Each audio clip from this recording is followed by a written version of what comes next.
Ils étaient surnommés, avec l'un de ses collègues bien sûr, les enfants terribles de l'Assemblée nationale pendant la législature 2006 et 2011. Après un bref passage à la CENI comme membre de la plénière lors des élections de 2018 pour le compte de l'UNC, il revient en politique mais en changeant de bord, en changeant de cap.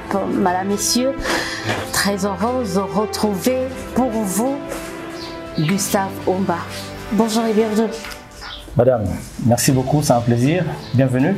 Voilà, je suis un peu ébahie, étonnée. Ça date. Qu'est-ce que vous êtes devenu? Je suis ce que je suis. Je m'appelle Gustave Omba Bindimono, la réserve de la République. Ah, c'est comme ça que vous vous identifiez maintenant? Parce que notre parcours de 2003 à l'Assemblée nationale plus jeune, 27 ans, 2006, 2011, vous l'avez évoqué, nous avons été le précurseur de débats au sein de l'AMP, qui était une majorité qui ressemblait à une majorité des dictons. On devait dicter tout le monde ce qui devait se faire. Nous avons brisé les glaces pour que... Vous avez été les premiers révolutionnaires quand même au sein de l'AMP. C'est ce que je dis. Donc nous avons été les premiers révolutionnaires pour que nous puissions casser les glaces en vue de faire clore le débat. Avec mon ami Fabrice Paula, qui je salue en passant, ministre des Droits humains, l'honorable Jacques Chécha, les bâtonniers de Lombashi, et maman d'autres personnes, nous avons été ceux qui avaient été à la base de ce changement que nous avons tous espéré, que nous avons cru. Le temps a fait que nous puissions, après que nous soyons comment nous traiter, des gens qui parlaient vraiment. Je suis entré dans une autre école qui s'appelait l'école de silence, la commission électorale. On parle de tout ça, votre regard sur le processus électoral, votre regard sur cette alternance qui est un peu votre bébé, est-ce que c'est à la hauteur de vos attentes, mais également la suite de votre carrière, est-ce que vous demeurez en politique? On parle de tout ça dans le cadre de cette émission, dites-nous la vérité. Je le dirai. Je venais de le dire tout à l'heure, en tout cas merci à Gustave Omba de nous avoir ouvert les portes de sa maison, de son jardin. Une passion pour l'environnement, ça remonte à quand comme ça? C'est lié à la culture et une éducation que j'ai eu depuis mes bas âges. J'ai eu les parents qui ont eu le sens de conserver l'environnement avec des jardins. Et je m'étais dit, quand je serai moi, le meilleur cadre que je m'accorderai, il ne faudrait pas que je manque le verre. Parce que vous savez, le verre, ça adoucit les esprits surchauffés, surtout quand on est dans une ville où le bruit est partout. Mais aussi, l'environnement, la verdure essaie de nous donner la meilleure façon de respirer, le meilleur oxygène pour nous permettre de vivre dans les conditions qui permettent à ce qu'on ait le temps de nous inspirer parce que le plante parle. Aujourd'hui, le verre, le plante parle. Le verre symbolise aussi une richesse. Aujourd'hui, on parle beaucoup de l'environnement, une richesse pour la RDC. Le verre ne signifie pas seulement la richesse, le verre, c'est l'espérance.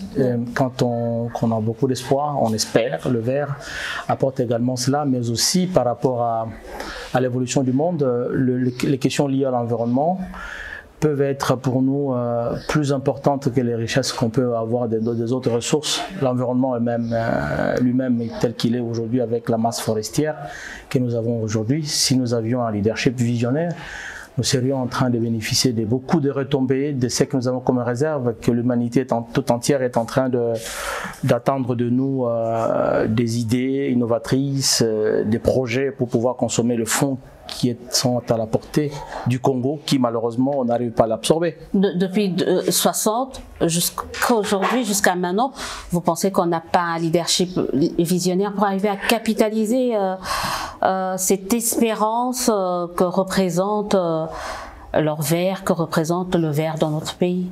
J'ai été membre de la commission environnement à l'Assemblée nationale. J'ai participé au deal de Copenhague.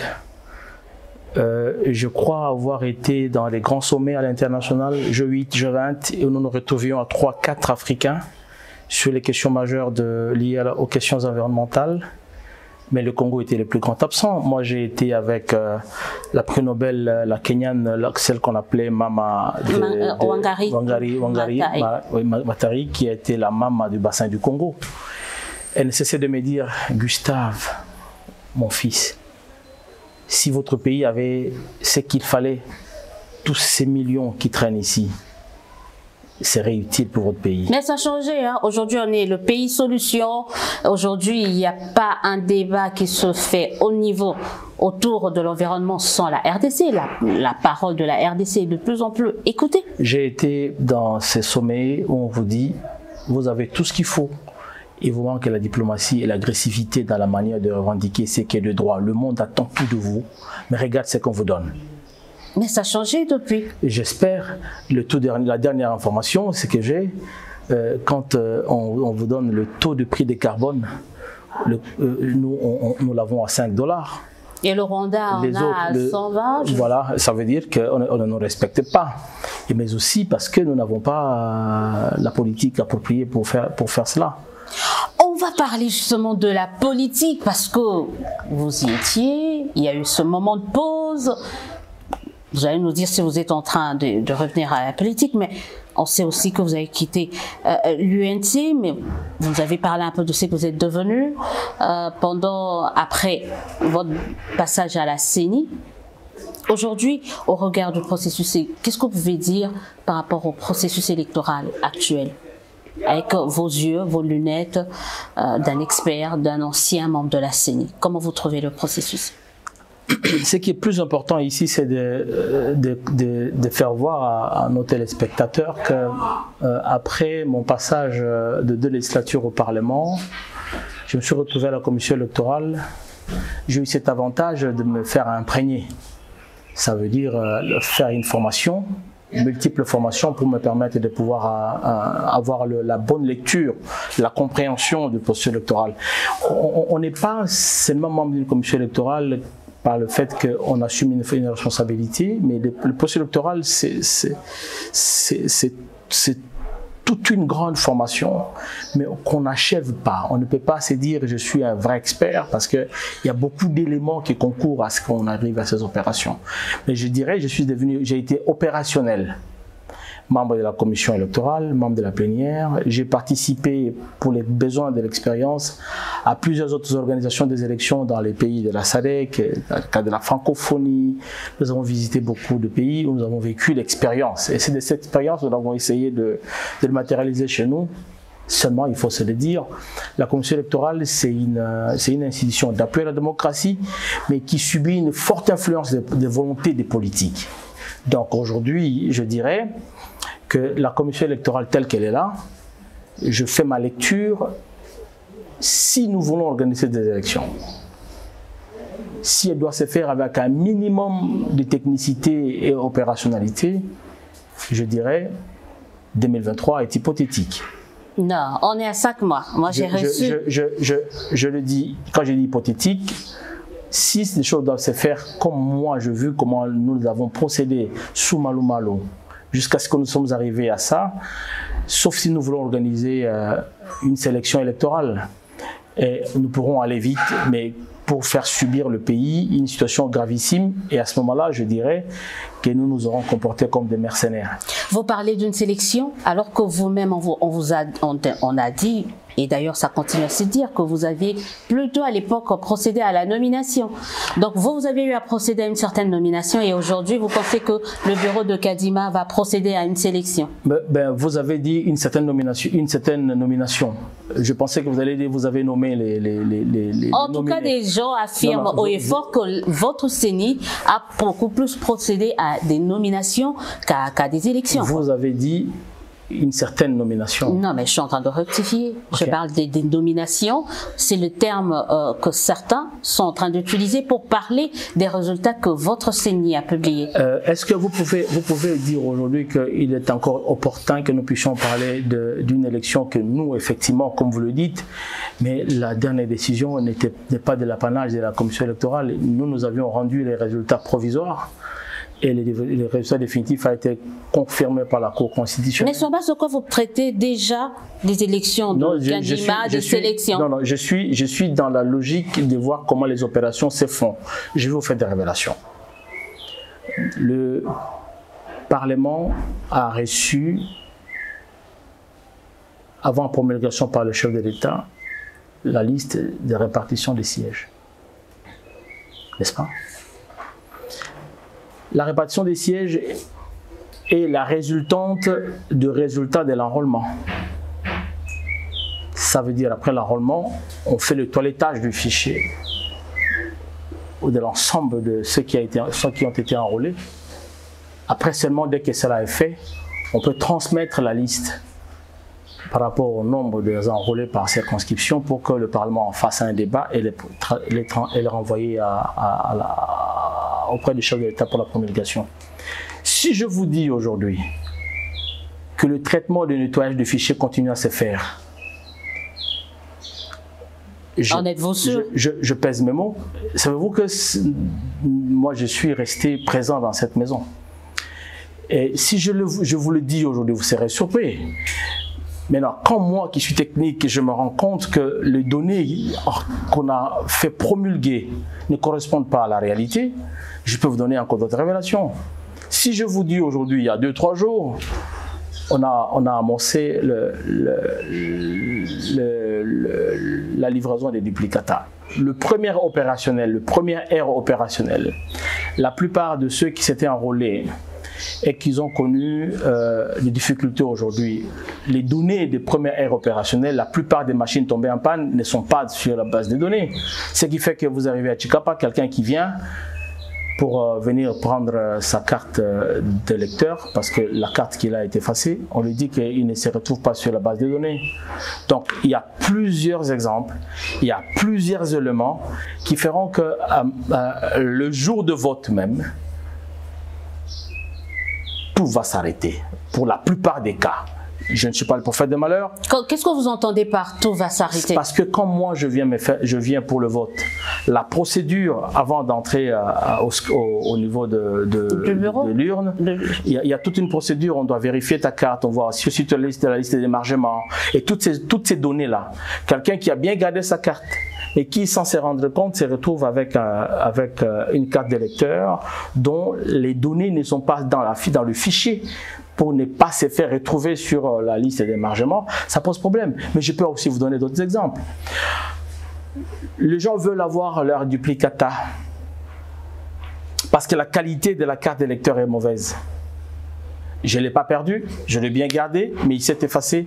Je dois quitter KCC parce que je suis de Punya. Je dois quitter KCC qui est à plus de 180 km à pied pour venir me procurer une carte d'électeur au centre de la CENI, au bureau de la CENI.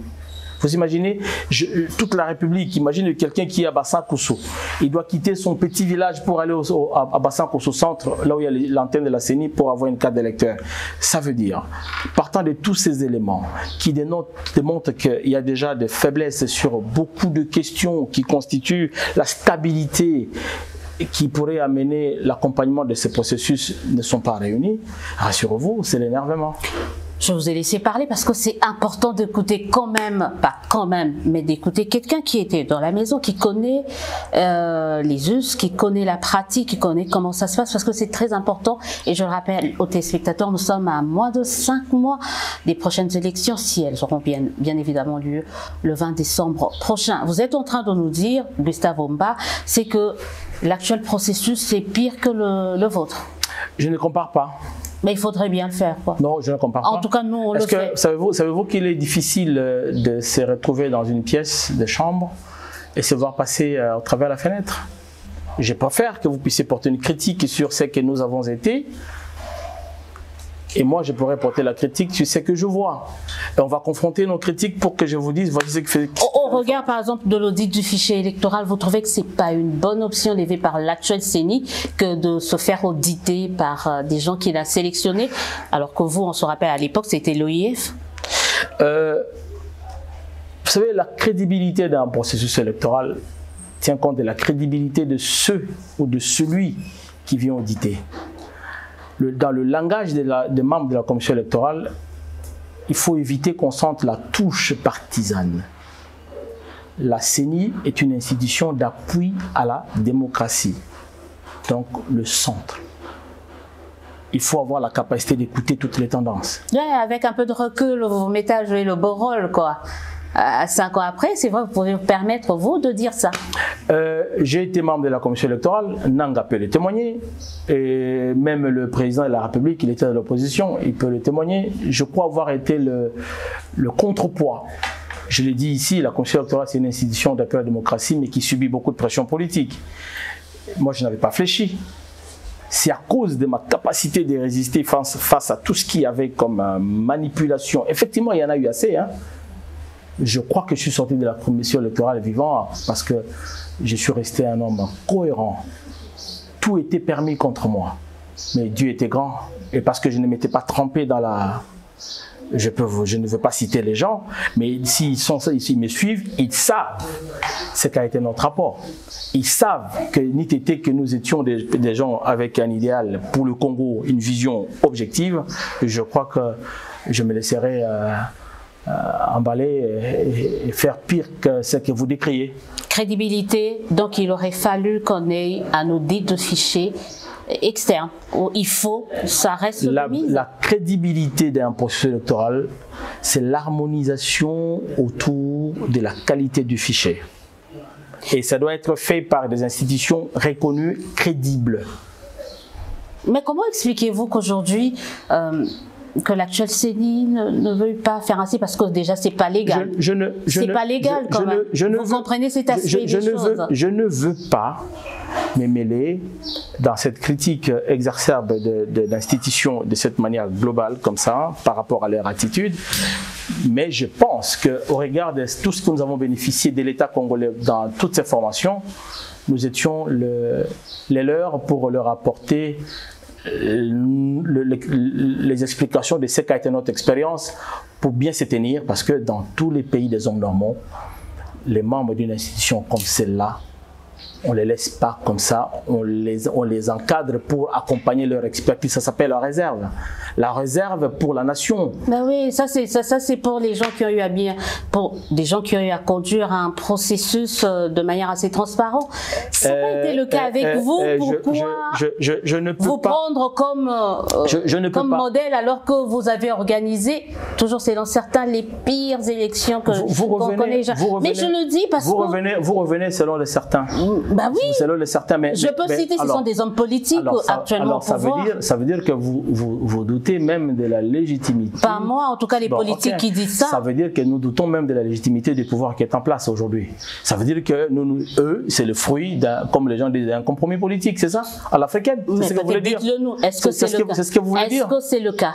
Vous étiez à l'intérieur. Est-ce qu'aujourd'hui, vous pouvez nous dire que les résultats, par exemple, de la présidentielle de 2018 ne sont pas le fruit d'un résultat, d'un compromis politique? Mais moi, je sais que nous avons rendu les résultats de l'expression de la population. S'il y a eu des accords derrière mon dos, mais moi, c'est que je sais, j'ai vu les résultats commencent à tomber. Et le résultat placé Félix Tshisekedi en tête. Mais il est le président de la République. Le résultat placé Félix Tshisekedi en tête. Madame, il est le président de la République. Nous l'avons publié provisoirement. Il a été confirmé par la Cour constitutionnelle. Parce que si c'était pour Chadari, mon frère, qui est de ma même province que moi, si c'était pour le besoin des manipulations, je pourrais me laisser manipuler pour que ce soit mon frère Chadari qui devienne chef de l'État. Donc les gens ont tort de dire que vous avez organisé les pires élections et que l'actuelle CENI aurait mieux fait de vous consulter de temps en temps, quoi. Si l'actuelle CENI, qui est majoritairement issue du pouvoir en place, s'ils doutent que nous n'étions pas utiles, c'est qu'ils affirment les propos de ceux qui disent que c'était un compromis. Parce que s'ils étaient conscients que nous sommes comment on appelle, les géniteurs au regard de notre mission du pouvoir en place, que eux soutiennent, soi-disant, ou eux ils ne sont pas pour. S'ils doutent de nous, ça veut dire que les gens qui les ont amenés là-bas, ils ne sont pas dignes. Est-ce que vous pensez qu'on doit repousser les élections au regard de tout ce que vous venez de décrire? Je suis parmi ceux qui pensent que le Congo mérite mieux au regard de sa situation actuelle, un État fragile, sauf si nous voulons nous comporter comme des mercenaires, nous voulons céder cette nation au vent. Il va l'emporter de toutes les directions. Et je suis parmi ceux qui pensent que la recherche d'un mécanisme d'apaisement, parce que les élections, ce n'est pas aller au scrutin, aux urnes, le climat, l'environnement électoral, le climat électoral concourt à la stabilité d'une élection qui va se faire avant et pendant dans la stabilité. Nous avons rendu les résultats des élections. Toute la République était au calme. Il n'y a pas eu d'échauffourée. Nous avons rendu ces résultats de la manière dont que tout le monde peut décrire. C'est vrai que ça n'était pas parfait, ces élections, mais au moins nous avons rendu ces résultats qui a fait que les Congolais puissent dire nous avons d'autres dirigeants, tout était calme. Ça devait être quand même quelque chose qui devait réveiller les esprits des gens. Mais nous avons fait ce travail. Nous l'avons fait, je dirais bien fait, mais nous avons été très mal récompensés. C'est-à-dire? Ça veut dire que moi je fais mon travail, mais j'ai droit à être payé. J'ai mes indemnités, j'ai mes arriérés. Et ce qui est plus grave, c'est que les agents de la CENI avec qui nous avons travaillé se disent, vous nous avez abandonné sans le temps nous payer, mais cette fois-ci nous allons nous payer nous-mêmes au scrutin. Donc on s'attend à une corruption massive des agents de la CENI? Je ne peux pas dire ça, mais parce qu'ils ont le droit... Vous venez de le dire, mais avec d'autres mots quand même. Mais pas parce qu'ils ont le droit que l'État congolais n'est pas capable de leur rendre. Comment voulez-vous en faire travailler des gens comme des esclaves, les gens que vous attendez qui vous apportent la solution, mais c'est en même temps, ces mêmes gens, ils ont des arriérés de plus de 22-23 mois de paiement d'une élection qu'ils ont organisée qui justifie la présence des institutions en place aujourd'hui. C'est quand même pas digne. Pas digne, mais vous avez dit il y a ce contexte sécuritaire, politique qu'il faudrait qu'il faudrait prendre en compte. Mais on fait quoi de la contrainte constitutionnelle? Il faut qu'à un certain moment qu'on soit, pas qu'on se dise qu'il faut chaque 5 ans on doit avoir des élections. Je le dis, je crois que ma première note après que j'ai quitté la CENI, c'était envoyé au chef de l'État. Il m'a lu. Son ancien directeur de cabinet, monsieur le vice-premier ministre Vital Kamerhe, l'avait lu aussi. Je leur avais fait une note autour desquelles je leur avais donné un canevas d'actions à entreprendre pour que le Congo ne souffre plus de la crise de légitimité. Et ils ont fait fi de cette note? J'avais apprécié qu'ils aient dit que c'était intéressant. Il y avait quoi dedans? Qu'est-ce que vous leur avez dit? Suffisamment de matière pour leur dire la prochaine élection, la prochaine législature se prépare maintenant. La planification budgétaire pour permettre à ce que vous n'ayez pas de carences qui vont justifier le glissement, il faut le faire maintenant. Chaque année budgétaire, on doit allouer un fonds approprié pour l'organisation des élections. Et les différentes opérations qui doivent se faire doivent se faire avec chronogramme. Oui, l'idée est géniale. Ce qui sera suivi,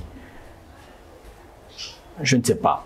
Je n'étais pas dans le fond de leur décision parce que c'était une réflexion que nous avons menée en tant que cercle de réflexion, le Café d'élite, qui est un cercle de réflexion où on fait participer notre expérience dans les soucis de pouvoir apporter un minimum de ce que nous avons acquis à la disposition de ceux qui sont appelés à nous diriger. Parce que le monopole de savoir n'est pas de l'apanage de ceux qui nous dirigent seulement. Dans tout le pays des hommes normaux, il y a un laboratoire de réflexion qui prépare des idées, qui mettent à la disposition de ceux qui dirigent pour leur permettre de pouvoir mener en bon train, en bonne marche, la vie sociétaire. Ouais, heureusement, vous avez parlé dans un pays normal, des hommes normaux. Est-ce que nous le sommes? Est-ce que nous vivons dans un pays des hommes normaux? Moi, je pose peut-être ça fera l'objet d'une émission, parce qu'il y a récemment un vice-premier ministre a dit également, a tenu de propos pareils. Si nous étions dans un pays normal, quand on se rend compte que vous, l'élite, mais également certaines autorités, remettre en cause la normalité même de notre pays, c'est à se poser quand même pas mal de questions. Mais revenons toujours dans ce processus électoral, en tout cas de 2018, qui a donné lieu de naissance à cette première alternance pacifique au pays. Ah, vous l'avez dit, pacifique, hein? Pacifique. Ce qui est pacifique, ça veut dire c'est le résultat voulu par le peuple. Ça peut être un compromis à l'africaine, qui sait? On n'en saura jamais rien. Bon, on vous croit. Il faut maintenant se le dire si le peuple est toujours satisfait de. C'est ce que je suis en train de dire. Vous, avec un peu de recul, avec l'expérience d'homme politique que vous avez, que vous drainez et qu'on verra si vous allez continuer ainsi, comment trouvez-vous la gestion actuelle du pays? Je dirais pas comment je trouve actuellement la gestion du pays. Je ne veux pas répondre à cette question. Je veux plutôt que nous puissions faire ce qu'on appelle une observation autour de nous. Depuis le temps, les Congolais vivent misérablement. Mais je suis parmi ceux qui pensent que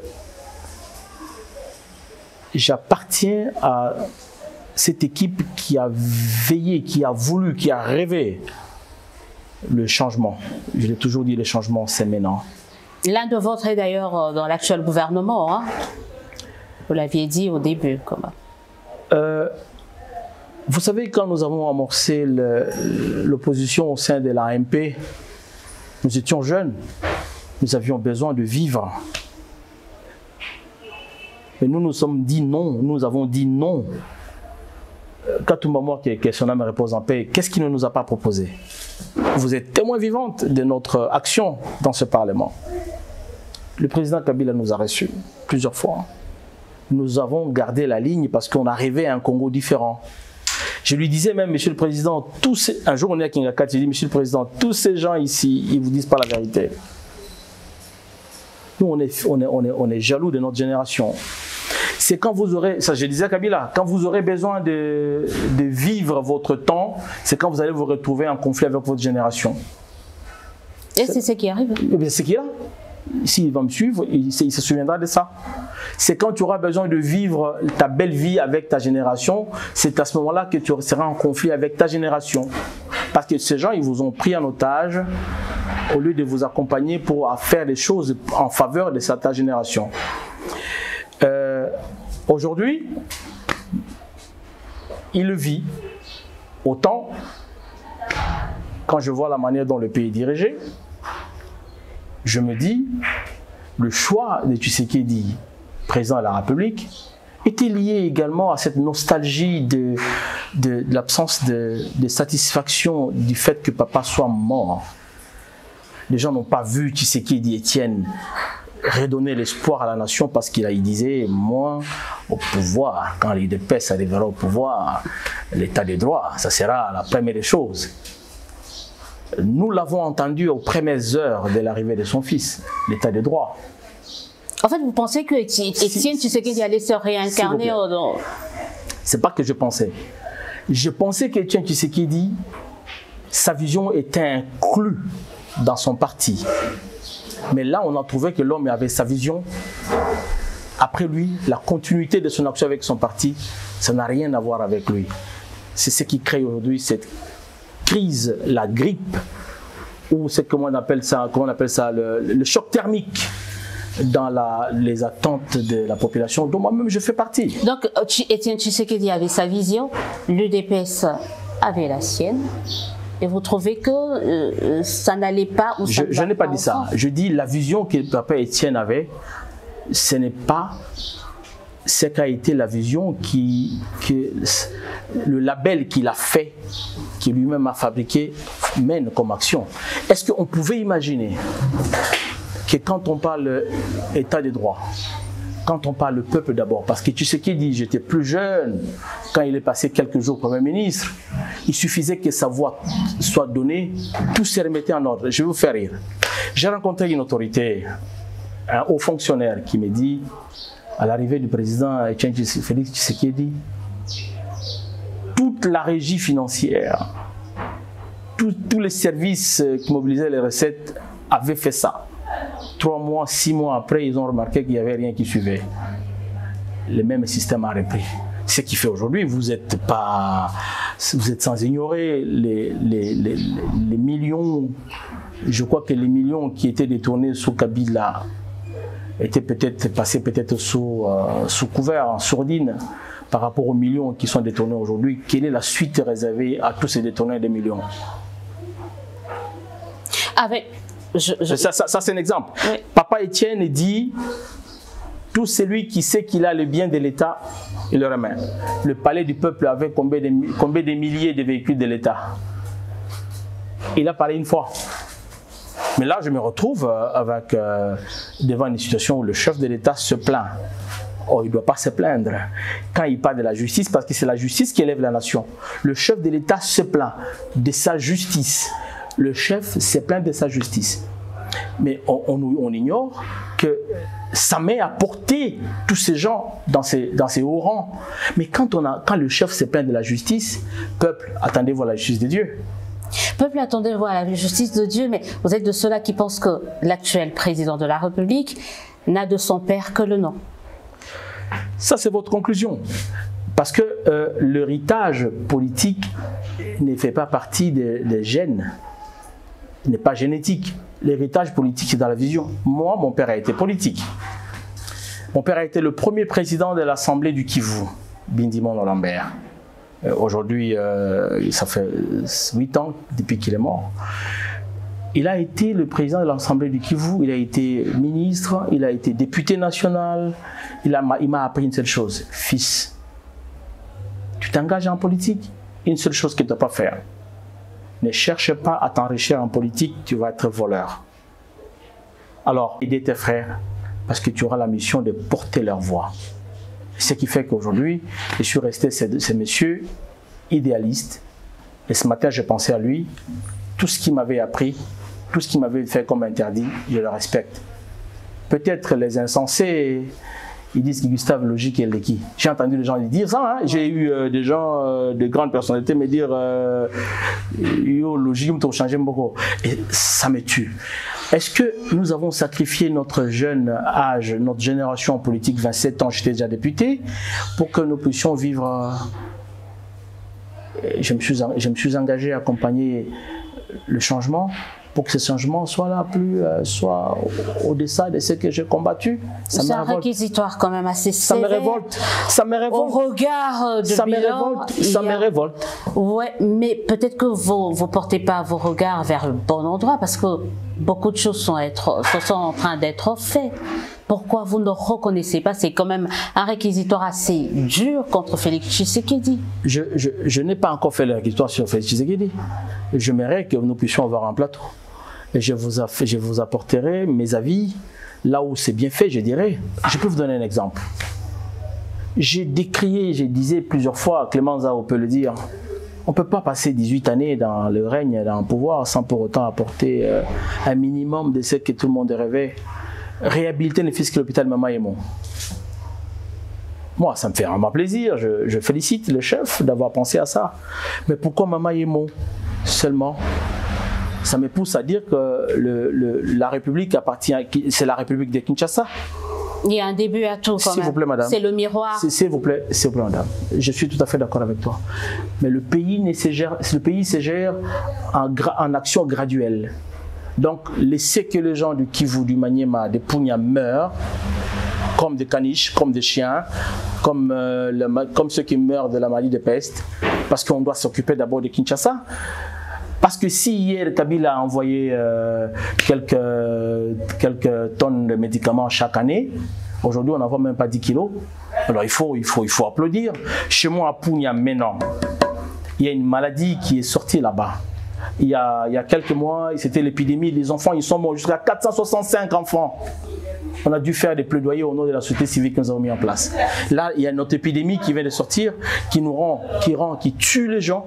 Mais jusqu'à là, le gouvernement, ni provincial, ni national, n'a levé la voix. Alors, ça veut dire que nous devons mener une action qui va nous permettre de pouvoir agir. D'accord, on va continuer, mais là, on voit l'homme politique qui refait surface, qui renaît. Je veux dire, l'enfant terrible de l'époque qui est en train de renaître, de refaire surface. Mais dans quel camp, dans quel bord? On a lu votre lettre, vous n'êtes plus à l'UNC. Pourquoi vous avez décidé de quitter Vital Kamerhe? Vous savez, madame, mort dans l'âme. Parce que je crois que si vous avez une référence de ma personne en 2010, 2008, 2009, 2010, 2011, c'est parce que moi j'ai cru. Je crée une vision, je crée un idéal. Le président Vital, on ne peut pas le renier, c'était un bon leader. Il m'a fait rêver. À ses 50 ans, il était dans le moment le plus difficile de sa vie. Parce que nous lui avons adressé une correspondance où nous lui avons dit que Dieu lui a réservé un destin. Il devait l'exploiter pour qu'il puisse apporter la vision qu'il porte pour l'intérêt général. Nous avons fait un long parcours, nous avons créé un parti, nous avons fait un long parcours, mais je me suis rendu compte au fil du temps, après cette étape, nous avons eu des accords que nous avons acceptés en l'accompagnant. Il a subi ce qu'on l'a fait subir. C'était humiliant. Il est rené de ses cendres. Nous avons passé des moments comme ça. Il était encore sous le choc de ce qu'on l'a fait subir. Mais les indices, les séquelles peuvent demeurer, mais les signaux de l'espérance doivent se maintenir. Ça veut dire que je trouvais au fil du temps qu'il n'y a plus d'idéal. La vision, elle n'est plus là. Je ne sens plus. L'ambition n'est plus là de Vital Kamerhe. J'ai été son conseiller stratégique. Je connais l'homme avec ses capacités. Comment il fonctionne, comment il cloisonne, comment il récolte des données, comment il prépare, comment il projette. Après la CENI, j'ai attendu tout ce temps. Nous n'avons plus réfléchi profondeur. Mais je le vois agir. Et je le retrouve membre du gouvernement. Un ministère comme celui de l'économie, dans un pays où tout est par terre. Donc, on ne va plus voir Vital dans sa grande dimension d'un homme visionnaire. On va le réduire au résultat, même si on veut le faire coller. De dollars. Même si on veut le coller les taux de dollars, en réalité, ce n'est pas ça son rôle. Il a pris cette responsabilité au mauvais moment qui risque de faire effacer toutes ses œuvres de temps de jour. En un jour, ça va s'effacer. Vous sous-estimez Vital, hein, c'est aussi comme un sphinx, c'est René, toujours de ses cendres. Je n'ai pas dit ça.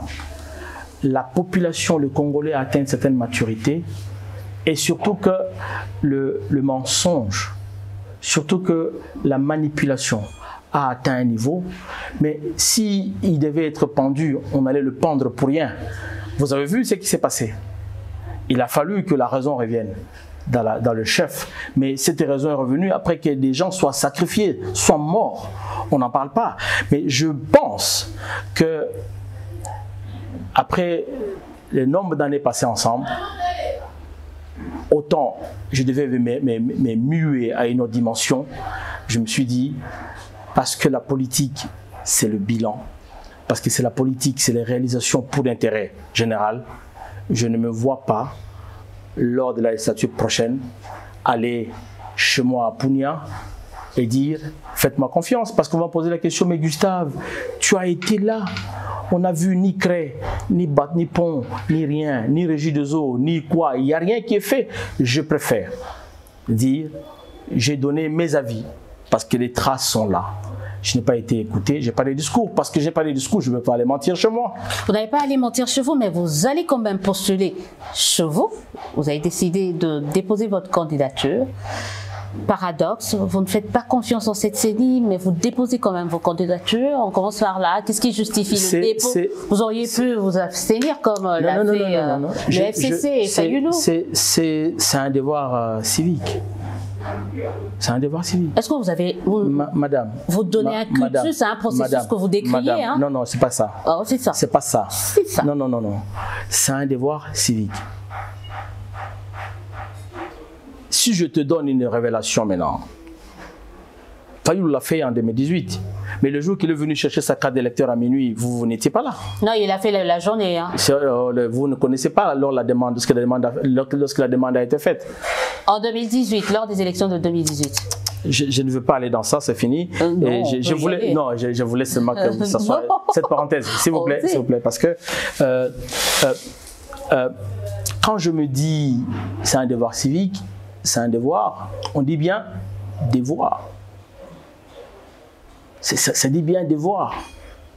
Ça se dit bien devoir, un devoir civique, il faut s'appliquer. Je suis un républicain. Autant la demande, autant la carte d'électeur est un devoir, ouais, autant le dépôt de candidature est une question de choix. Non, aller au vote, c'est un devoir. On peut aller au vote sans déposer sa candidature. Hein? Aller au vote, c'est un devoir. Quand tu sais que tu as cru à la vision des attentes de la population, parce que moi, c'est ma base qui me dit, tu sais, ne nous laisse pas. Chez moi, c'est un Far West. Tout le monde dit ça, ça me fait penser à une autre. Madame, chez moi, c'est un Far West.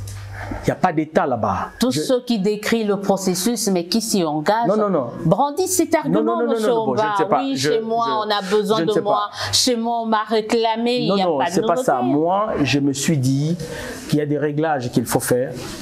Nous pouvons aller à ces élections, ça serait une sélection, mais qui va nous amener en nous comportant comme des mercenaires. Le sort que le pays va connaître sera grave, parce que je peux vous donner un exemple.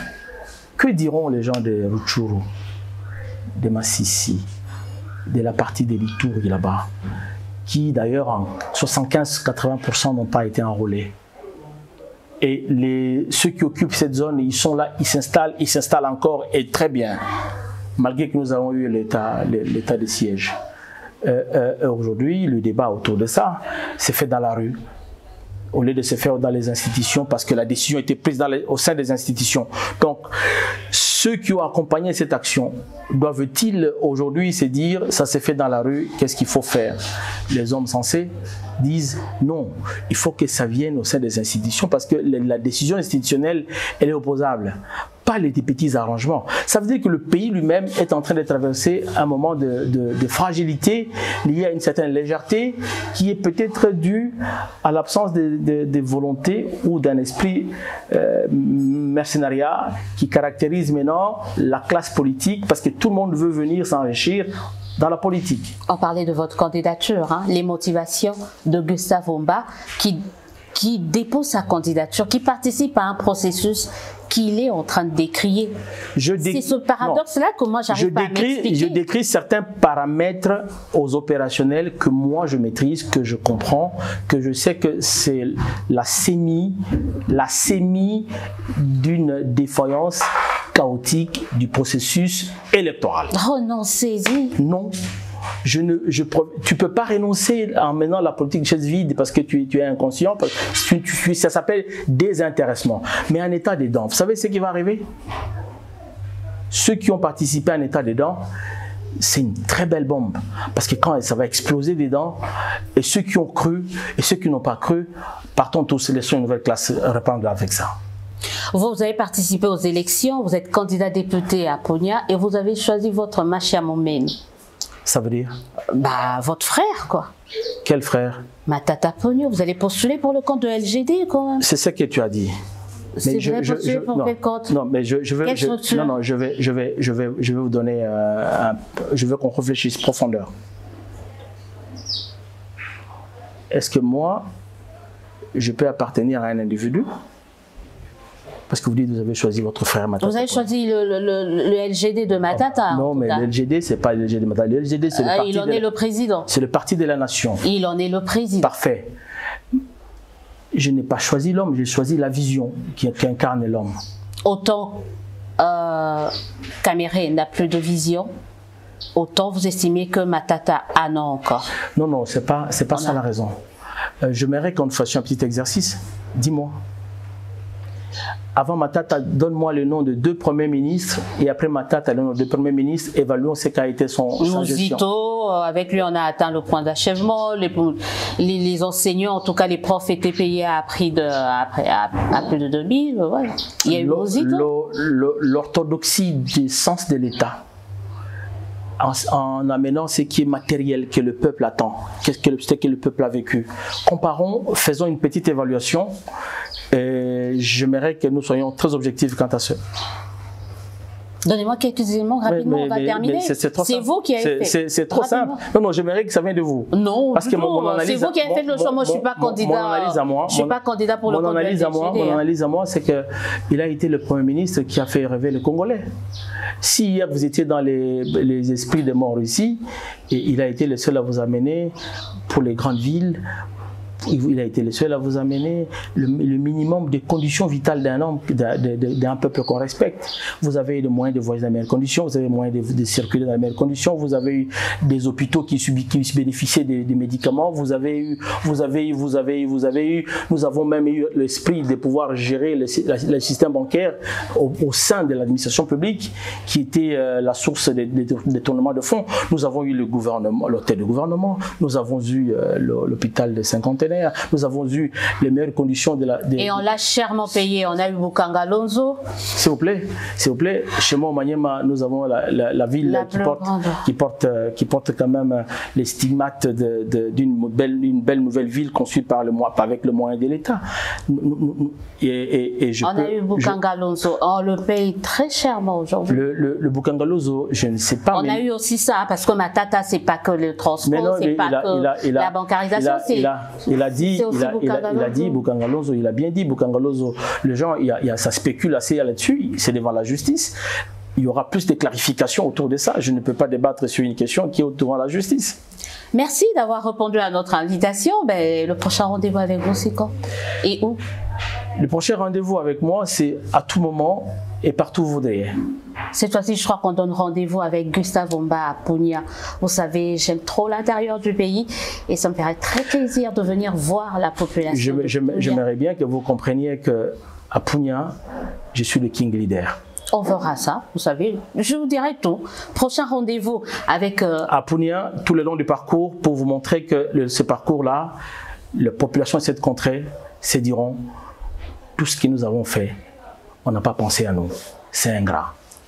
D'accord, en prenant date avec les frères et sœurs de Punia, prochain rendez-vous, ça va être peut-être avant les élections. C'est déjà, moi je prends tout en charge et vous êtes bien la bienvenue. Faut pas dire ça à la télé, on va poursuivre, mais en tout cas, merci beaucoup de nous avoir ouvert les portes de votre maison, de votre jardin, de nous avoir donné ce temps de parler avec vous. On se dit au revoir.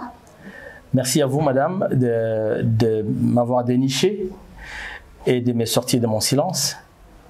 Ce qui est plus important, à toute la classe politique, à la classe dirigeante, ne vous comportez pas comme des mercenaires. On n'a que ça, comme terre qui nous a été léguée par Lumumba, par Mobutu, par Etienne Tshisekedi, par Mzee Laurent Désiré Kabila. Et je pense que si nous usons de la maturité et de l'amour pour cette nation, nous pourrons être utiles, tant pour le Congo que pour toute l'Afrique.